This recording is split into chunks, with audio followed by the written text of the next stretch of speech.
Ladies and gentlemen, put your hands together for the host of Talk Show, Andrew Forlines and William Montgomery. Woo!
McGraw is here. Woo! Wrote a book, The Humor Code. So we're going to talk all about that. We're going to finally get William to figure out what a joke is, which is exciting. We also have a fantastic stand-up comedian, Denver's own Mitch Jones. Oh! Technical difficulties. Get the light back up! They are! I'm kidding. We're good now. Mitch Jones is here tonight, everybody. Woo!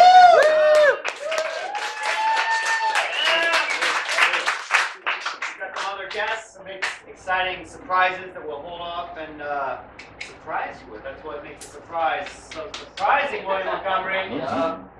Like the other night, you.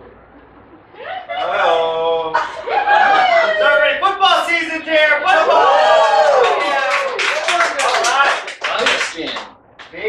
Big year for football. Before we get into that, let's say hi to Donald, our resident noise man.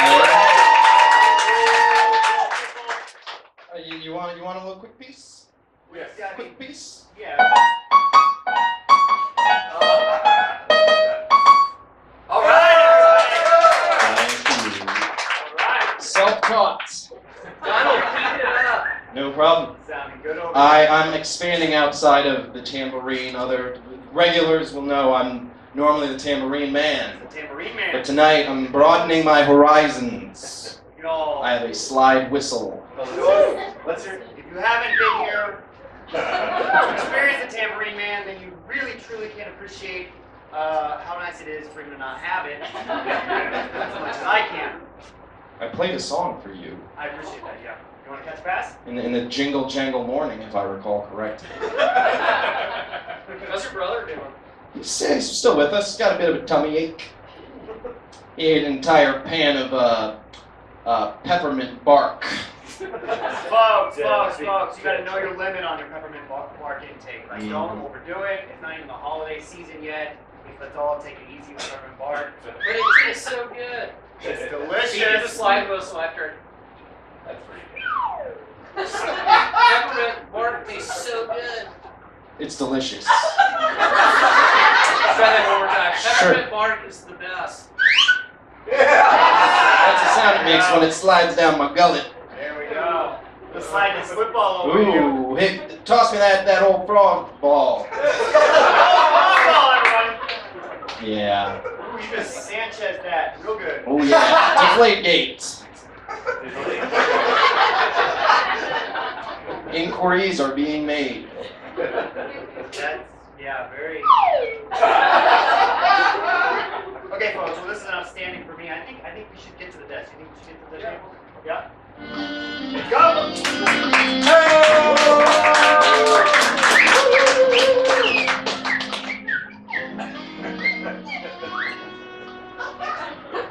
Let's That's good stuff there you got. Thank you. One too many. gotta know. You gotta know when you hit the peak and when to stop. You know.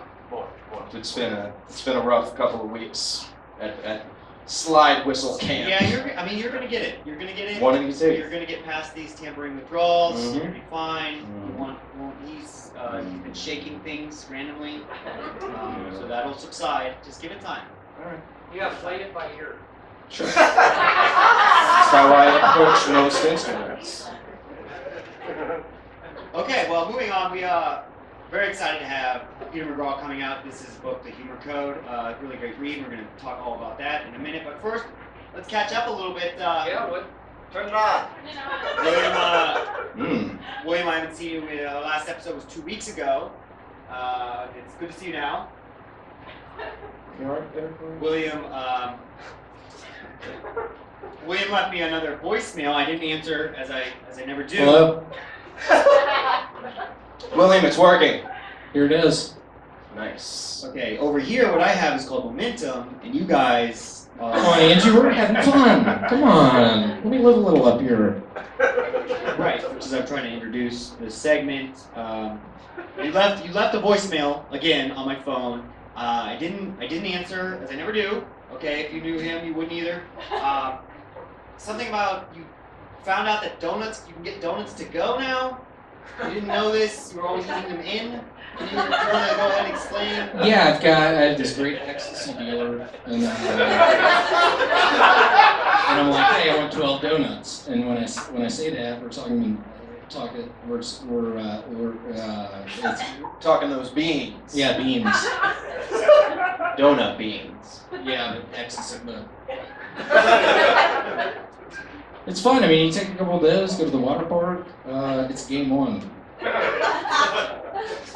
For sunburn. Which is ironic because inner tubes are shaped like donuts. Yeah, really ironic. Don't you think? I've never even thought of that, Donald. That's what I'm here for stunning insight. You're onto something. Thank you. What else are donuts shaped like? Lifesavers. You buying that? Okay, so William, what else has gone? Yeah, no, I'm sorry. Let's catch up. Let's catch up with your week. I know, yeah, like, God, I don't know what it was now. 3 weeks ago, I was in this house. People were like, hey, is it haunted? Is it not? I don't know. I went to explore it with my buddies, and next thing I know, I'm getting EVP, fucking on my EVP meter. I'm getting ghost contacts, and it's like, do I now believe in the afterlife? Like, are there ghosts? So it's hard to say. I don't. Could have been my Do buddy. you bust ghosts, or are you just like a ghost meter? He's not a lady. He can't bust ghosts. So you met some ghosts. What do you do with the ghost? Anything? Talk. You guys just talk. Yeah, talking. It's fun. So. I mean, we got you a microphone so people could hear you. And I know, and now it's like I'm not. Yeah, I know. And now. Where you're just louder, but you're enunciating even less. Yeah, Like seriously, though, guys. Like 8 weeks we've been going on with this. We've been trying to get him so people can actually hear him. Because everyone always, after the show, great show, couldn't understand a thing William said. Get him a microphone. I get him a microphone, and this is what... Is the facial hair getting in the way?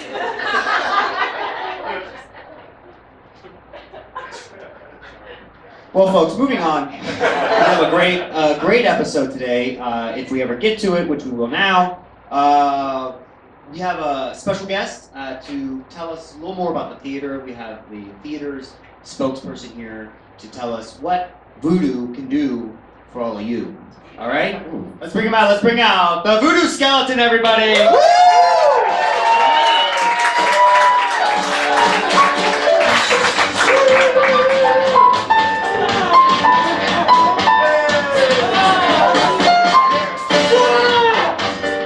It's gonna be hard to understand you in that mask. That's why I got the microphone. I hear you had problems being heard too, my friend. Is that on? I mean, No, it's fucking not.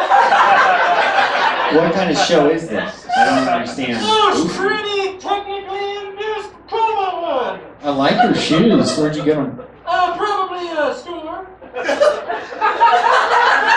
You've never been on the other side of the plane.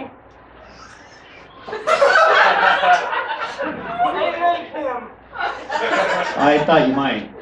Voodoo Skeleton, it's nice to have you here. Are you the mascot for the theater? Yes, you all likely saw my face out front. Yes, if you guys have seen, the stickers are out there, the logo, the Voodoo logo. That's me. Looking good. I'm so glad you could be here.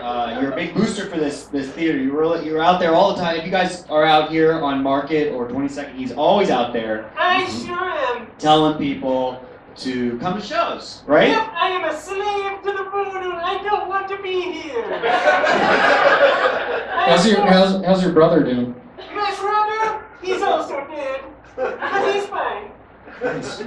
Who was looking for ghosts? Because I have news about ghosts. Ooh, let us know. Yeah, he's got the EVP reader, and he doesn't know what to do with a ghost when he meets one. Which one of you doesn't? William. That's William. He's So, stage you PD. want to know about ghosts? I know a bunch of ghosts. How are they? They're fine. Yeah, it's pretty pointless to have it. Better or worse? It works just fine. Fine. That's quite the ring you have on there. You want to show the people your ring? Yeah. Ooh. It was given to me at Burning Man. Okay. It's a bit narcissistic to have your face on your ring there. But But like that's Burning Man. Burning Man. Yep. Is that? That's the It's a Jamaican Jamaican version. version. It's a bunch of people in Kingston get high on money. Kingston Town! Yes. Have you been to Kingston Oh Town? boy! I'm actually from Puerto Rico, but I know that. Yeah, I can tell. Okay, let's refocus. Voodoo Skeleton, you're here to tell us about the Voodoo Theater. There's a lot of great shows So here, you all should come to the voodoo. right? There are other classes at the Voodoo. There are classes taught by people. People teach classes at the Voodoo. If you guys want to do improv or go through what we're going through, just come here. You never know what's gonna happen. We didn't plan that. We didn't improv. You can't pick this stuff up ahead of time. So, like, if you wanted to come to the class but not sign up to like 8 weeks of classes, what would they do? We would come to a drop-in class, A you son of a bitch. What? When would that? Is that on like Sundays at midnight? What the fuck is the matter with you? I want to be dead. I don't know. That would be an inconvenient time. Is it maybe at a more convenient time? Yep. When would that be? Mondays and Tuesdays at 6, you heathens. Mondays and Tuesdays at 6 p.m. to 7 p.m. You heathens. Come on down, Mom. 7:30. Right, get your money's worth for a $5 suggested How'd you donation. die? Oh, it was a dreadful tale. Would you like to hear all of it? Go What with the happened? ending and work backwards. I want to talk to him. He's got the good questions. Okay. I guess I'm going to pimp something that people already know about. So what happened? Yeah, tell me about it. Yeah, I got shot in the streets. Like a dog in the streets. I'm actually a dog. Like it hurt? For a moment. Pain only passes until you get to the other side, and then it's even worse. Hey, Voodoo Skeleton, you say you were a dog before you became a skeleton. Correct. That plays into something we already know about William. William is actually a great, people do bird whistling. He does dog barking and has people guess the breed. So, I don't know, maybe I'd love to hear it. you could, yeah. And then if he does the right barking for the breed that you were, you could say you figured it out. So if he says something that's correct, I can affirm it was correct? Yes, and that would be great. Okay, let's do it. I'm a master at this, so. Yep. Well, let's hear it. I thought you were doing the dog barking. Okay, yeah, maybe I had that backwards. Maybe He he's doesn't know anything about improv, does he? no. All right, well, let's do it. He's more of the stand-up. You bark like you did when you were a live dog before you became a dead skeleton, Okay. and he'll correctly guess the breed Perfect. within 3 tries. 3 tries, alright. Try number 1!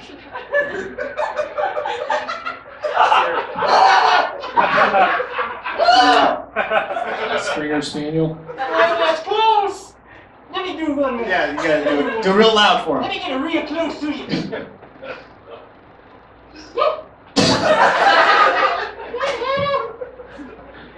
Springer Spaniel. You got number 2nd one. Alright, everybody. The Brutus Skeleton used to be Springer Spaniel. Thank you so much for being here. Thank you so much. Go get people. You can't control the ether. You can't tell him what to do. He's Wow, what about that guy, Andrew? That was scary. It was interesting. It was nice to meet him. I've seen his picture a lot, and I've always wanted to meet him. And there we did. There it was. You can't tell me shit. Oh, he's haunting the hall. Okay, you had your bit. We need to move on. We got a lot to show. Yeah, that was a nightmare. That was all right. Wasn't It's a bad. fucking nightmare. It's gonna get worse. Ah. Okay, moving on. We're really excited to have our next guest. He authored a book or made great props. We're gonna find out. Professor from CU Boulder's here, authored the Humor Code. Let's welcome Mr. Peter McGraw.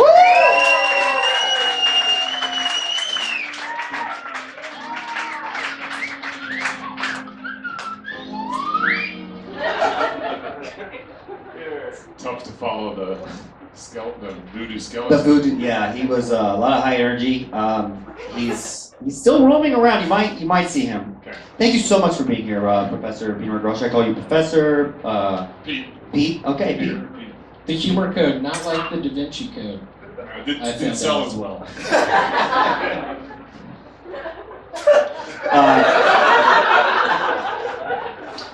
Well, I read your book. I really enjoyed it. I enjoyed it a great deal, and it was very informative. As someone that tries to make people laugh on occasion, is very insightful in what you described as what makes people laugh. Thanks. Yeah. And so you teach at. Has it helped? That's a loaded question.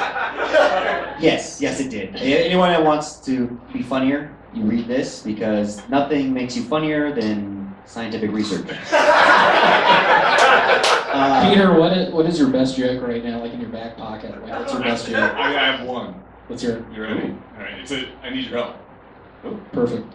So I want you to ask me, what is the secret to good comedy? What is the Timing.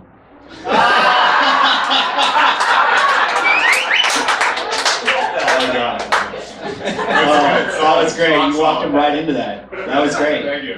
You opened the door and shut it right. I know. I enjoy seeing William humiliated like that. Doing as much as possible.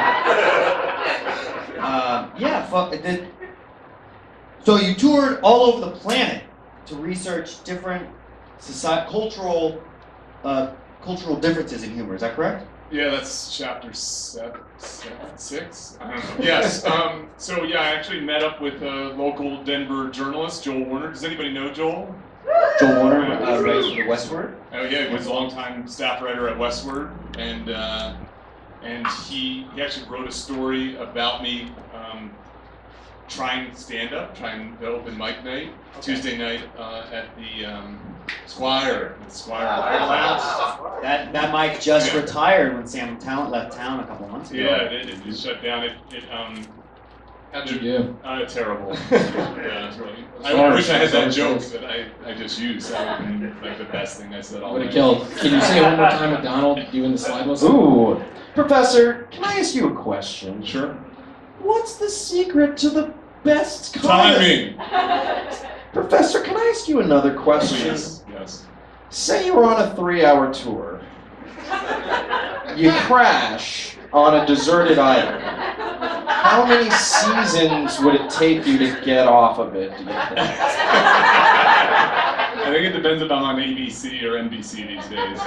Solid answer, Professor. Yeah, that's Right. yeah. So Joel. So I bombed Joel was writing an article for Westward. He was as happy as a journalist could be. And this this kept me up at night, you know, and so we ended up actually basically saying, well, I have a lab called the Humor Research Lab that we affectionately refer to as Pearl. And I've heard no blacks allowed. Come on, William! I'm kidding. That's a joke. Come on, y'all. We have a whole chapter about that exact kind of comment. But yeah, no.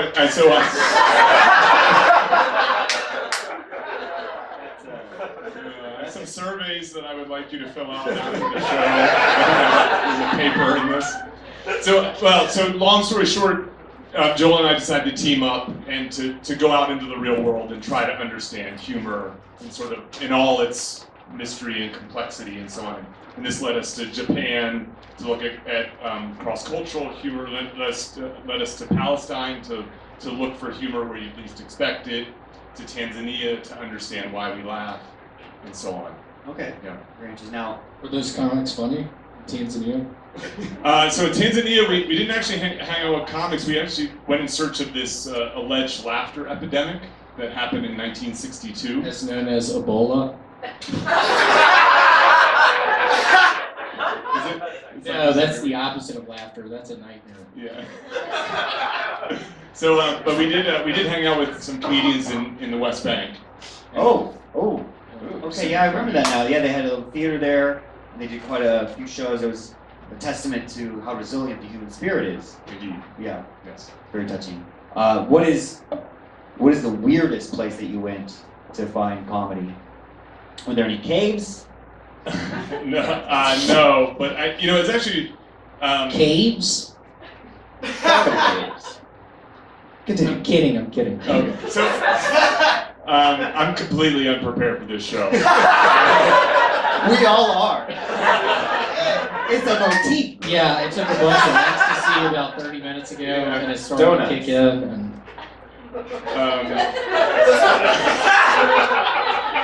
So the West Bank was certainly the weirdest place. I mean, as an American going there, it's pretty far out. You go there from Jerusalem, and there's like a tram nearby, and there's trees and grass and so on, and then you basically cross through this checkpoint, and you just walk across into the West Bank. The problem's not getting in; the problem's getting out, and it's like a different world, even though it's 40 yards away.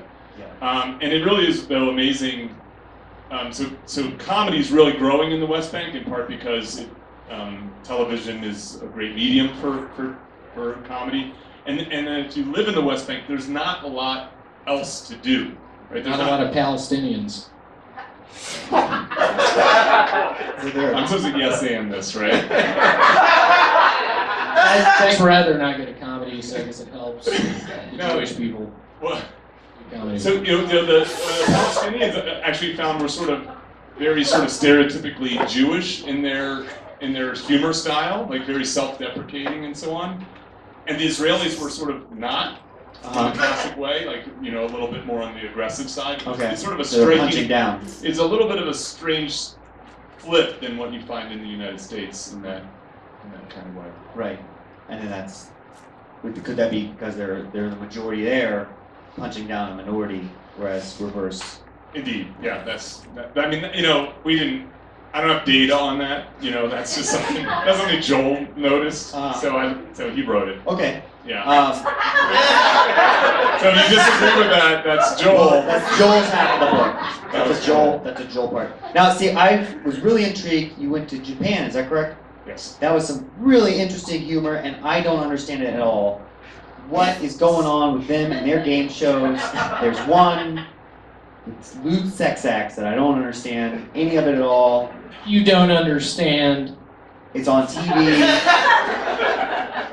Why do they find such weird stuff funny? So it really, I mean, it's incredibly puzzling. I mean, the reason we went to Japan to look at cultural differences is when we told our friends and family that we were doing this trip, they said, you need to go to Japan and explain these game shows to us. And so one of the striking things about Japan is when you arrive in Japan, it really seems like a humorless place. Yeah. And in part because the cultural norms are about hiding emotion. Yeah. So the Japanese have this saying about smiling on the outside and crying on the inside. You know, that you're Especially after Nagasaki. Oh my God. Oh, come on, that's the truth. Literally. Come on. I'm glad I have tenure. I'm so glad I have tenure.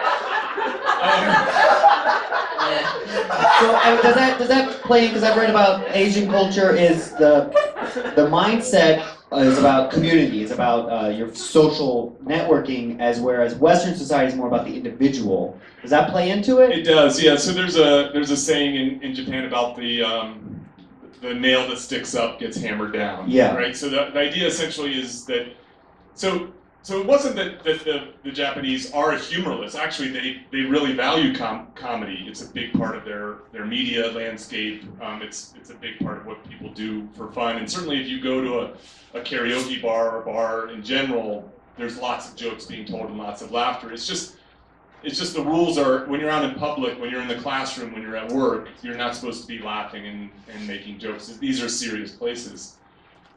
But because there's all these prohibitions about it, it really ends up becoming a place where, like television, for instance, there's a lot of comedy on TV.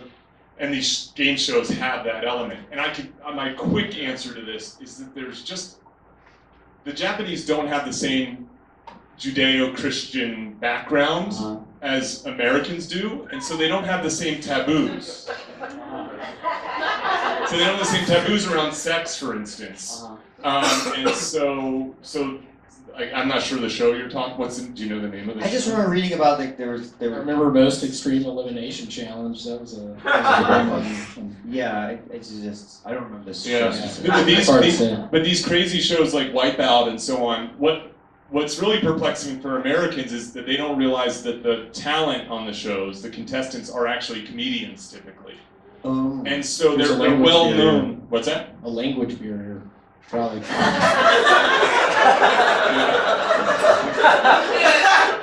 That's correct.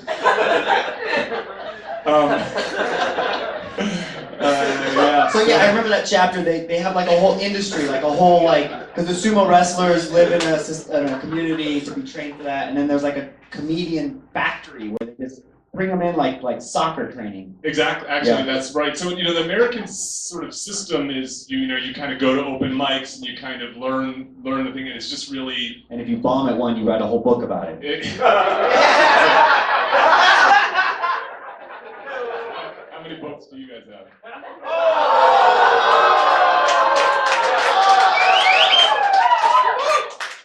That didn't come out the right way. No. Don't take it. I didn't mean for that to be a word. I did write a book of poetry. It's sort of modeled after Dr. Seuss. It's like rhymes like that. So. Oh, that's nice. Where can I get it? There is a it's essentially it's at my If you go over William's house, he prints you out a copy. can print you out a copy real fast. Self-published. All right, well, Professor, why don't you sit tight? We have another guest to get to. Okay, I have to stay here? You don't have to. Yes. I'll stay here. Okay. Everyone that's been Peter McGraw, he's going to stick around. As it happened, we have a comedian here to show us what jokes are after we learned all about them. So let's give a really big warm welcome to our friend Mitch Jones. Woo!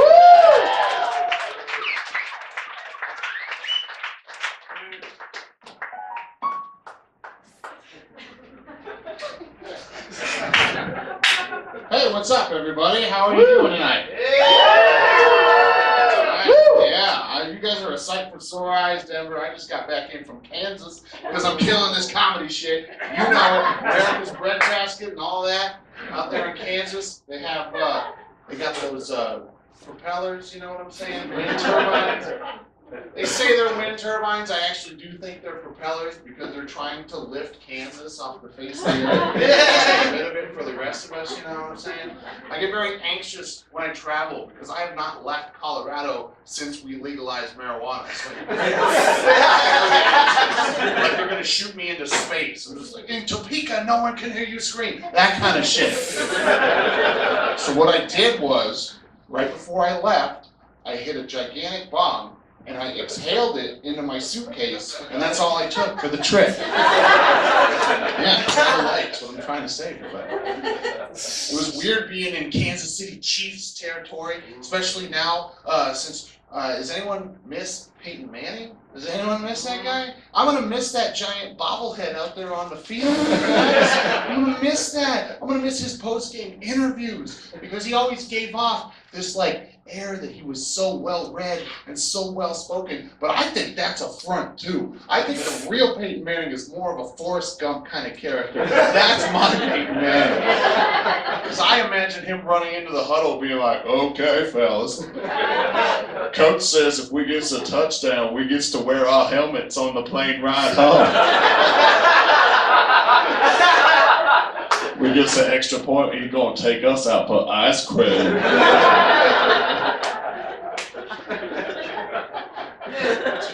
It's been a good year though. I had to go to the doctor recently. I'm very scared to go to the doctor because the last time I did that, I had to get my eyes lasered up, and that was weird because they made you read like a whole phone book. It was just like, you are gonna have 100% vision all the time, and there was 3 underlines, and I was like, sweet, 3 underlines, that means very good. I should do this. I signed my name, Mitch Jones. I'm ready for the operation. In the back of the book, they say, if you are feeling any time anxious before the procedure, tell the doctor you will receive some sedative medication. Yeah. So I'm sitting there. The doctor asks how I'm feeling. I'm hamming it up. I'm like, gee, you know, doc, I'm really kind of anxious. Maybe we can get some of them sedative medications. He puts his hand on my shoulder, and he says, you have nothing to worry about, Greg. It's a perfectly natural experience, and I do it all the time. Do you have any questions? Only one, doc. Who's Greg? And he looked at his chart and went, I have the wrong file. Oh my God! He was about to shoot a laser into my face. And he rucked up the paperwork part. How can I trust this guy? I need that sedative medication now. I really need that shit. And they strap me into the James Bond type villain chair, and they're shooting a laser into my face, questionably. And he tells me, look directly into the laser. Which, as a Star Wars fan, I'm like, that counteracts everything I've ever heard about lasers. He led me back out into the waiting room, and as you leave the operating room, there's a sign that says, patients leaving from operation should refrain from reading.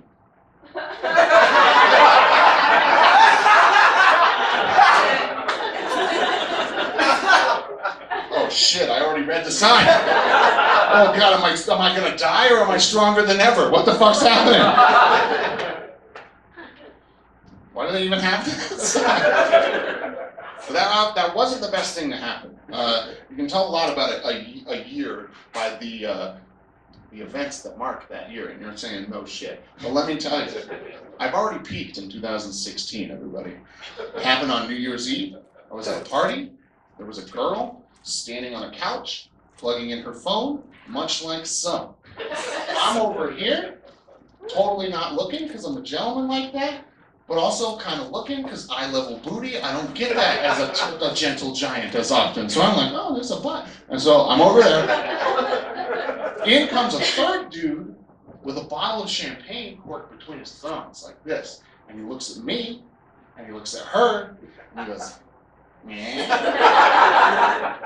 And I was like, what the hell is that?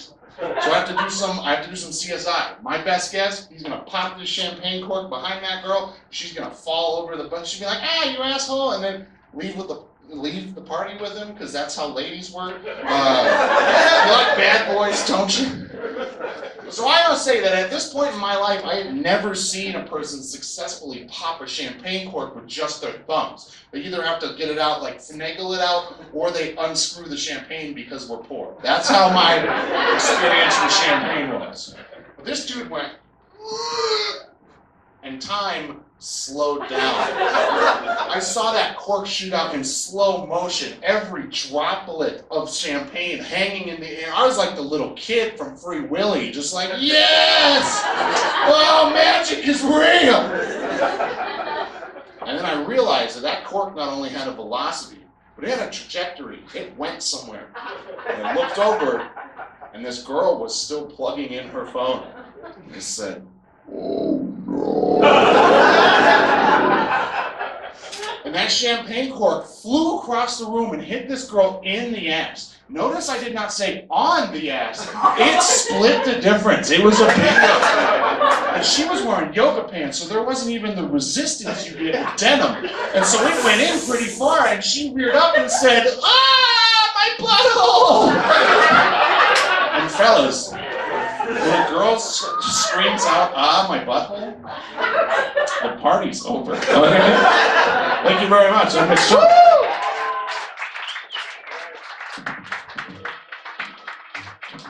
Mitch Jones, everybody! Quite the adventurous life you lead. Yes, yeah. It was very fun. And that party was over though. Who's breaking There was shit? there's a Jewish wedding in the house tonight, everybody. Congratulations! Fucking breaking shit! What kind, William? Please. This is the primetime special. Oh, was I not supposed to cuss? Anyway, so you've been a comic here for how long now? About 6 years. Oh wow, okay, great. So you were very familiar with the Squire open mic. Mm-hmm. I saw. You were there? No, I wasn't. I was actually created in a lab 6 years ago, the Humor Research Lab. Wow. This guy used to shock the ever-living shit out of me until it wasn't funny anymore and I escaped. Okay.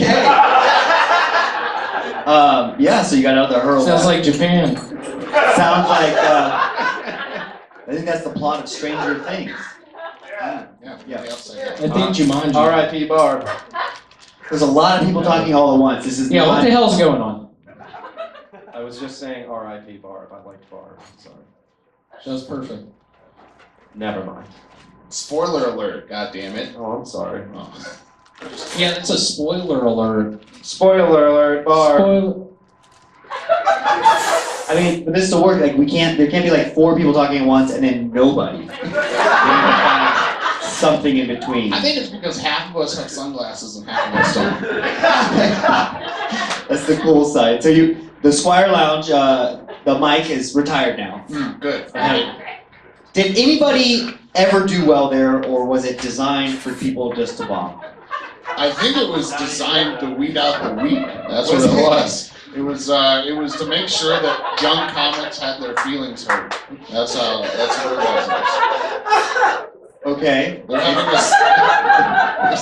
a much more successful comedy show out there in the crowd right now. You're like, I want to go to that show. Something fun's going on out there. We're dying out here. Your set did very good. You were in Colorado Springs last night. I was, yeah. At the American Legion. Hey, everybody. Yeah. Wow. Yeah, performing for the troops, everybody. They were troops at one point in time. They soldier on every day at the They American were. Legion. And they love cheap beer and questionable smoking laws. That's it. That's because they didn't have to land in Nagasaki. We dropped the bomb. Call back. Some guy was yelling out. Yeah, that's what they call that, y'all. That's a callback. I know, I read the book, William.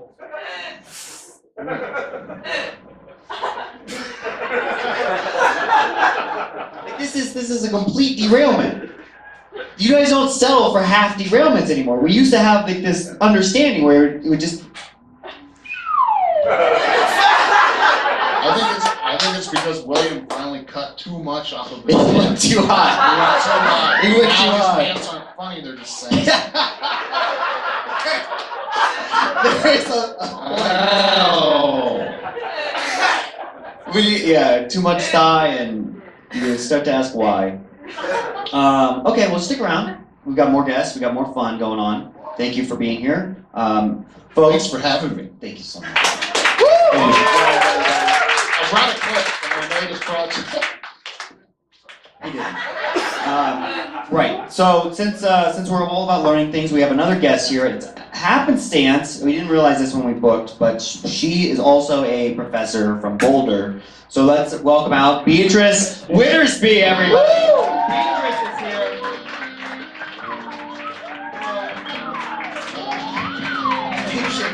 Thank you, sir. There's a microphone.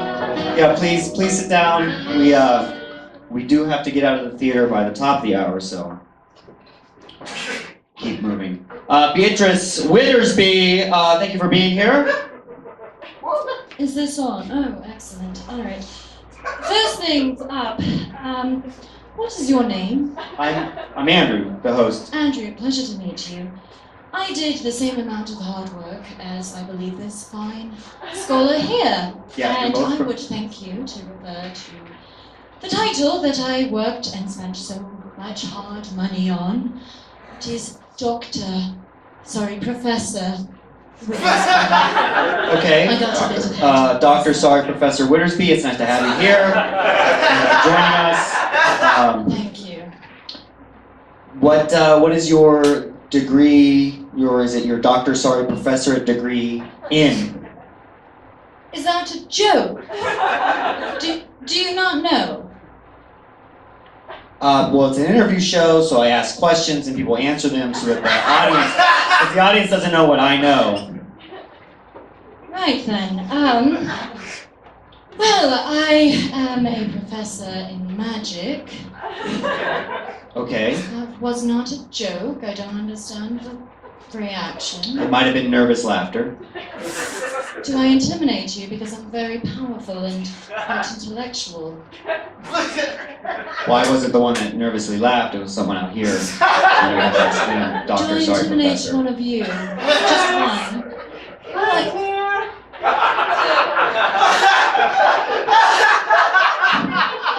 So magic is real then. I thought magic was made up. I thought that was fantasy. Of course you did. Well, there's part of the problem right there. Mm-hmm. So what are some incidences of modern day magic? Like, how can you prove to us that magic's real? Trump's candidacy. Okay, so is that... Hold on, what the fuck are you doing out there?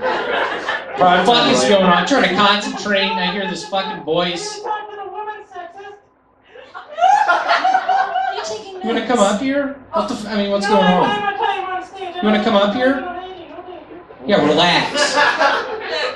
Okay. I'm on edge. Professor Wittersby, magic is real. You're claiming now that you're behind Trump's candidacy. No, now wait one moment. No. I am not behind Trump's candidacy. I did not cast that spell to somehow make that happen. But I think it's quite obvious that someone did. I won't say whom, because I don't want them to receive death. Who are you referring to? I don't know. Who are you referring to? Another female wizard, if you must ask. There, you know the gender. I think that's all you need to know. Some kind of sorcerer. How would you stop a sorcerer of that magnitude, that power? Would you need someone like Nicolas Cage? Well, I don't understand that question, but I will answer it. You see, there's a bit of an issue with the magic world. As could I ask the audience a question? Get a little survey. Yeah, please. I'm an intellectual. Who here knew before I came up on this stage that magic is indeed real? I'm from the other side of the ethereal plane. It's the one person that won't shut up. He's a skeleton. And that right there tells you everything, that no one seems to actually know that magic is real. Therefore, When we do get clients, and yes, they are clients, they typically want us to make them very successful. So people with a lot of money, such as Donald Trump, Kanye West, and people of the sort, that's how this goes down, and it's unfortunate, really. All right. So now everyone knows that behind some of life's mysteries, sorcery and magic is real and it's happening. We need to be mindful of it. If any of you see Nicolas Cage, please remind him of this, and maybe he could stop and thwart this. Is there an inside joke I missed about Nicolas Cage? It's the Sorcerer's Apprentice. Okay, that's quite enough of you. Professor Wiersbe, thank you so much for being here. Is there anything you'd like to add before we have to move on, sadly? Because we're out of time. Oh, well, then I will just take one of these free books. They are free, right? Yeah, please. Pass this on to someone. Would you like it? Have you gotten a chance to speak? I did it. I feel left out. Yes. But I have nothing to say right now. I think it's weird to stand up or sit up here without a mic. It is. I mean, it's kind of comfortable to have one. Yeah. Take a hit. Take a hit, Mitch. Well, I think you're compensating for something. Mine is not a larger than yours. It's a normal-sized microphone. People were very positive things about your book. Thank you. Yes, everybody, it was Professor Wiersbe is here. Thank you so much for being here. Thank you.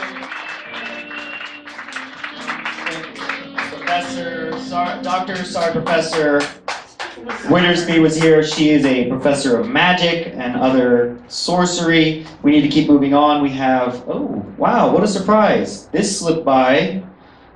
Keanu Reeves is here, everybody. Keanu Reeves.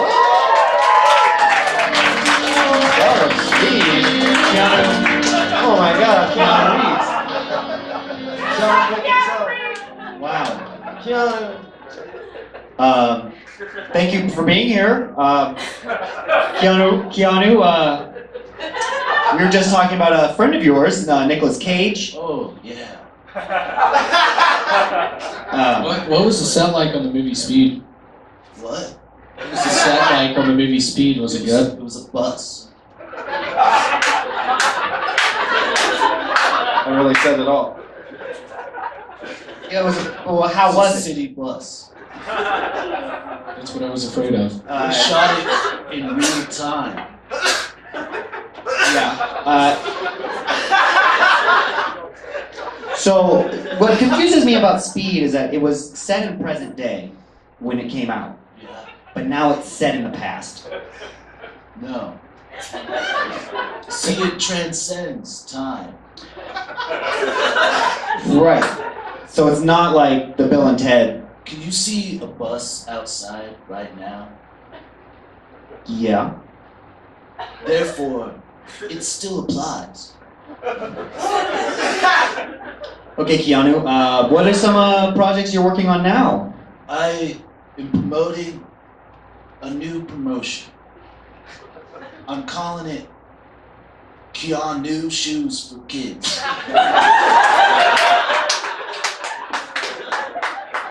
Okay. Joe, can you talk to the skeleton? Hey, we had one of those on the set of A Scanner Darkly.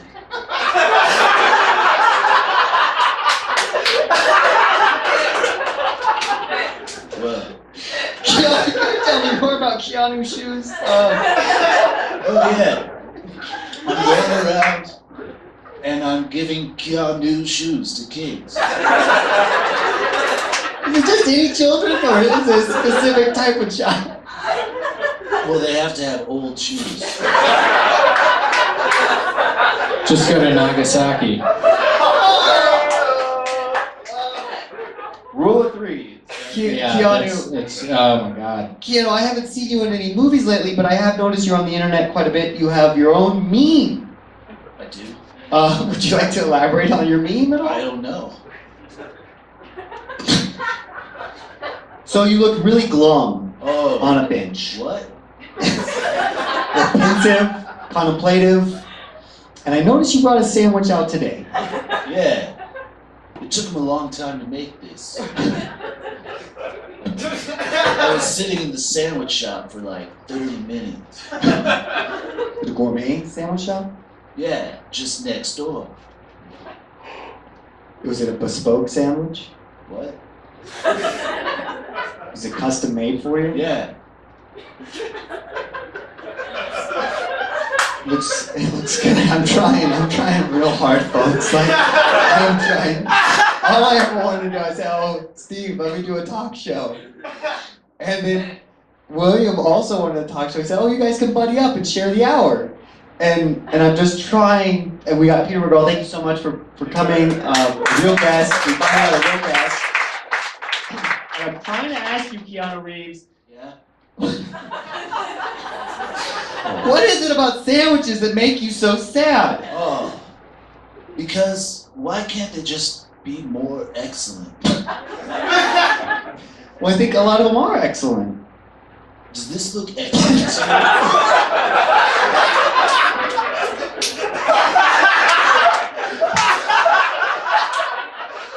What do you have in there? What kind of sandwich? It's a full tomato. And it took him 30 minutes to make. It's just a whole tomato. And it's too small for the bread. I mean, it's aroma. You need a hothouse. Take a bite. Take a bite. Yeah, get in there, Keanu. So, what did you go in there and just ask for a tea sandwich? Yeah. On potato bread. Oh, you go, I like food that ends with potato. What is that? Are you trying to do an impression of me? Folks, unfortunately, we're going to have you come back on because I'm starstruck and I'm so glad that you were here, Keanu Reeves. But unfortunately, we have run out of time, and we got to hustle to get to the end of the show. Sure. So, everyone, thank Keanu Reeves for being here.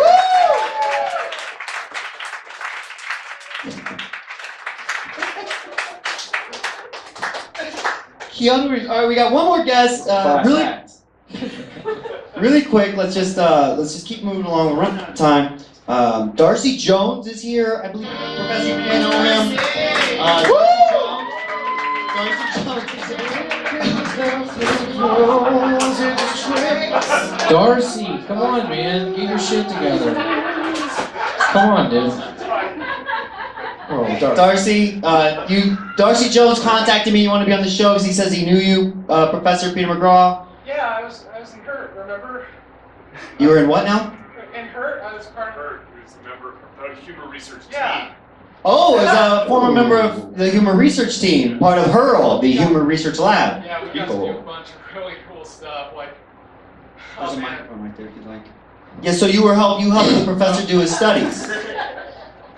Yeah, it was super fun. There was one where we had a bunch of chickens cross the road and a bunch got hit. It was a super cool time though. That's terrible. That was for humor research. Were you researching jokes? Yeah, pretty much. We researched some other stuff. He's such a prankster. He wouldn't let me call my family unless it started out as a prank call. My grandma has dementia. It was fine. Wait. In order to call your family, you would have to do joke research on them? Yeah, I'd have to start out like, hey, Grandma, is your refrigerator running? And she'd like cry a bunch. This is for science, so this is part of the research. Yeah. Okay, did you yield good findings from this? I found out it really bumps out my... Yeah, we got some good stuff, though. We got some good stuff. Okay, that's good. Are you still part of HURT? No, I was asked to leave. It's cool, though. Hey. Why were you asked to leave? I had a big freak out after the sensory deprivation chambers, and... Ooh. Did you go to the Upside Down? Stranger Things reference, guys. Please say spoiler alert. Spoiler alert. Upside Down world. I felt like I was there. He just piped in a bunch of fart sounds.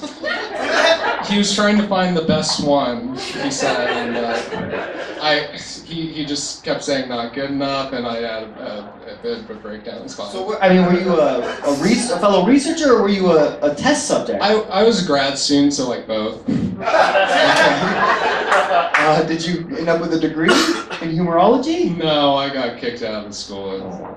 Oh, that's too bad. That's a Yeah. that's a low note to end the show on. Can you salvage this? Well, it's all on you right now, so don't mess this up. I mean, I think my biggest accomplishment is when, you know, you had me draw all those pictures of Muhammad. Doing a bunch of different stuff, like skateboarding, rollerblading, and then you threw that one in the furnace because you said it was too close. It was... Okay, so the answer to my question was no. Folks, we're coming to the end. We got to get out of here. There's another show, so we're gonna wrap it up. I want to thank everyone that's here. Part of the show. Alex was on lights and tech. Okay. Yeah, thanks to Alex. Charlie and Natalie are at the bar. They're wonderful people. Go visit them. Joe helped Joe produce and direct it. He's back there doing all the hard work so we can do this. Yeah. Donald was our noisemaker extraordinaire. We had Peter McGraw, thank you so much for being here. Mitch Jones, Michael, Craig, Gabby, everybody was just so fantastic. William Montgomery's the host over there. You're gonna get it back. You can go. There's other schools. Yeah, the prize. Okay, everybody. Well, to finish the show, let's get a finale. Everybody, let's get up. We're gonna do a final challenge to see if we have a winner.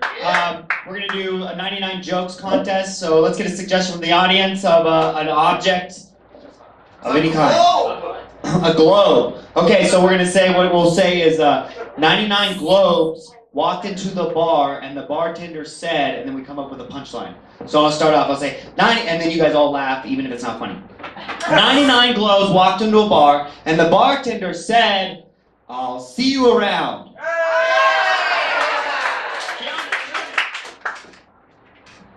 What?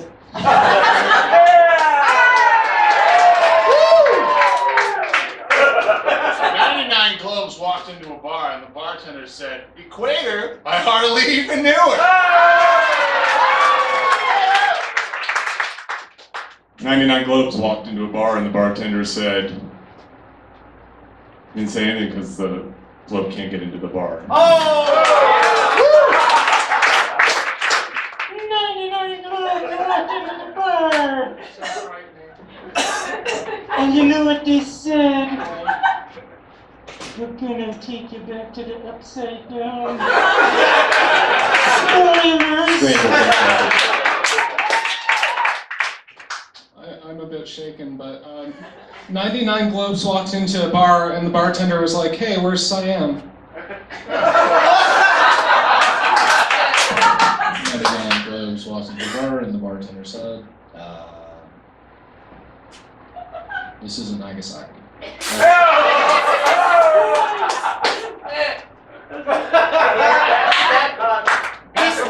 Really quick, let's get this going. Come on. So we're globes. Is it? Right.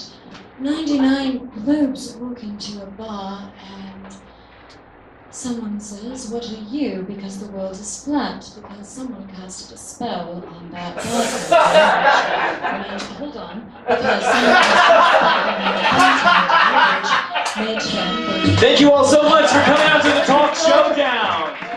We are so glad that you guys all could come out here for this. They're going to be here in 2 weeks. Give a hand for your host, Andrew and William, for putting on the best show they could possibly put on. Put a round of applause for the author of the Humor Code, our special guest. He came all the way down here from Boulder and spent time with us. That is super awesome. Thank you also coming out for this. This concludes the free portion of the evening. So if you would all make your way out into the lobby and purchase a ticket for the agency that'll begin in about 10 minutes, or you could run up on stage and bomb this photo of the